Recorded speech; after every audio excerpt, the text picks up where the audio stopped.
In ancient Rome, if you had a headache, they might drill a hole in your skull. If you had epilepsy, they might feed you gladiator blood. And if you were unlucky enough to catch the plague, well, you might just end up swallowing a potion made from crushed mice. I'm not kidding. Imagine it's the 1st century AD. The Roman Empire is at its peak. The Colosseum is booming with bloody battles. Philosophers are debating fate and virtue, and in a smoky little corner of the city, a physician named Galen is dissecting a monkey, trying to understand how the human body works. Now, Galen isn't just any doctor. He's one of the most influential medical minds in all of ancient history. For centuries after his death, his theories would guide medical treatment across Europe and the Islamic world. But here's the thing. Galen and his peers weren't working with the scientific method. They didn't have microscopes. No germ theory. No DNA. Just sharp tools, observations, and a whole lot of guesswork. And then there were the gods. Roman medicine was deeply spiritual. The sick often made pilgrimages to healing temples of Aesculapius, the god of medicine, where they'd sleep in a sacred space called an incubation chamber, hoping to receive a dream revealing their cure. Priests and doctors blurred lines.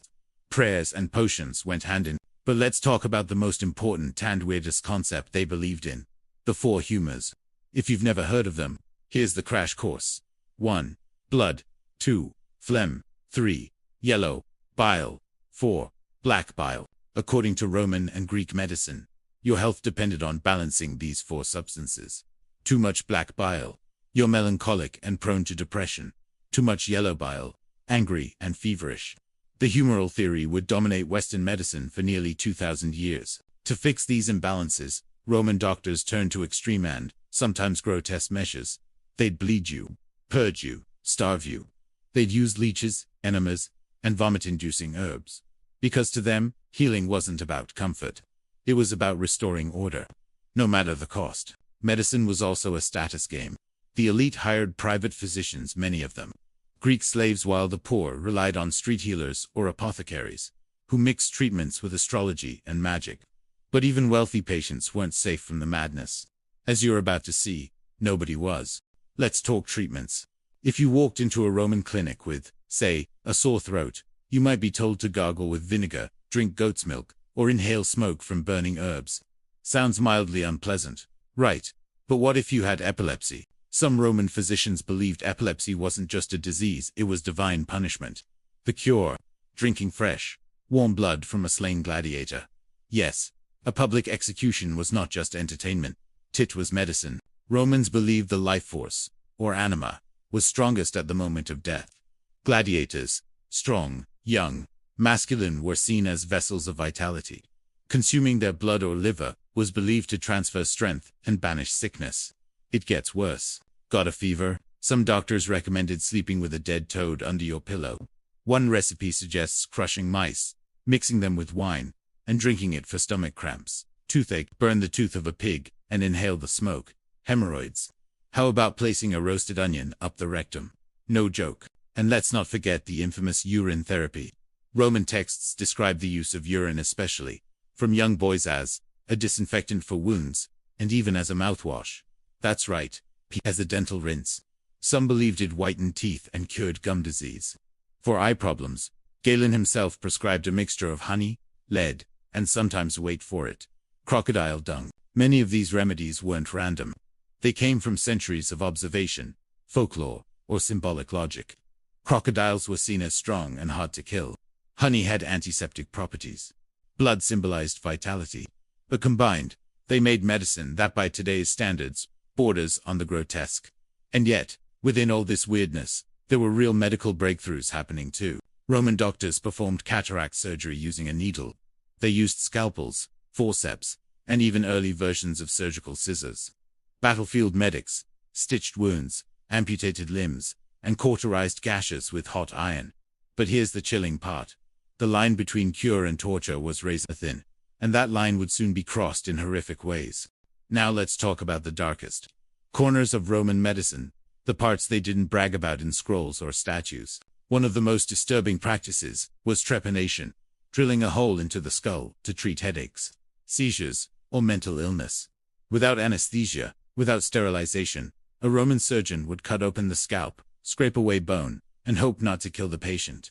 Sometimes it worked. Sometimes it didn't.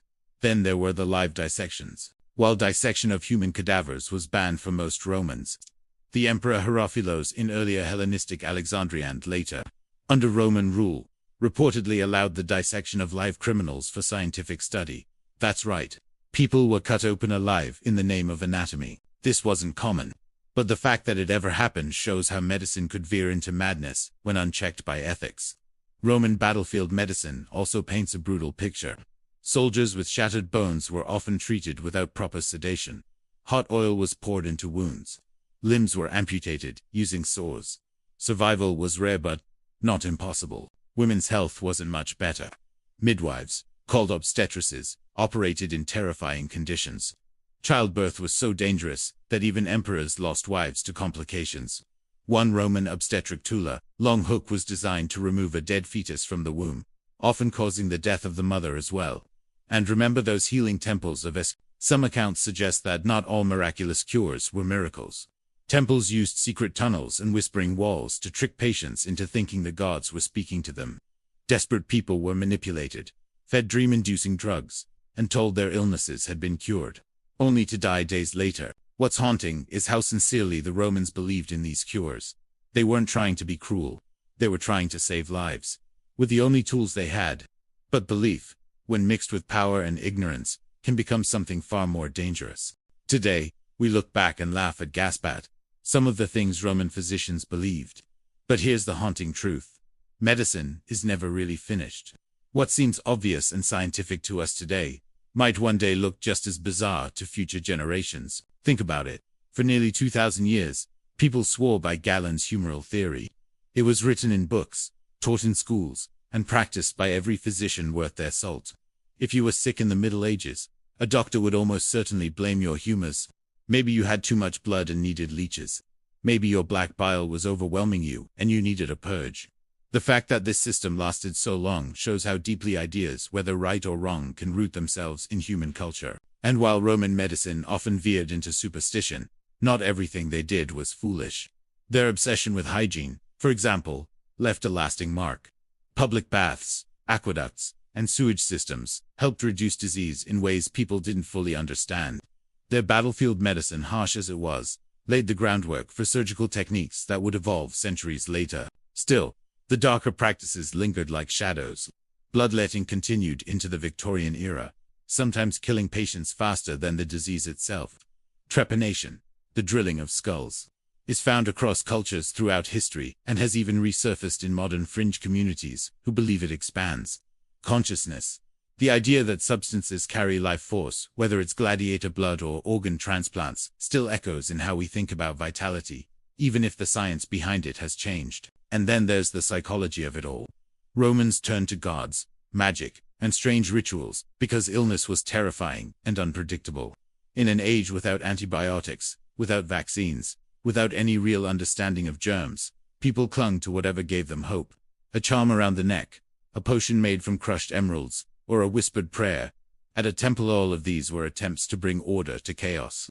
If you've ever searched the internet for a quick fix to a headache or bought a miracle supplement, you've stepped into the same mindset.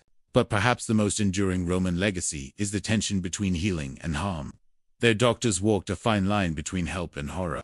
Drill into the skull, and you might save a life or end it. Feed someone gladiator blood, and you might cure their epilepsy or poison them. To be treated in Rome was to gamble with fate. And in some ways, medicine still carries that edge of uncertainty today. When Rome fell, its knowledge scattered like ashes in the wind. Some of it was preserved, some lost forever. But the echoes of Roman medicine, its brilliance, and its madness still shape the way we think about health, disease, and the desperate human need to be cured, no matter the cost. And that's a glimpse into the strange, shocking world of ancient Roman medicine, a place where cures were often as terrifying as the diseases themselves. If you enjoyed this journey through history, please like this video, comment below with your thoughts or favorite bizarre treatment. And don't forget to subscribe to the channel for more fascinating stories from the past. Your support helps bring more strange and incredible history to life.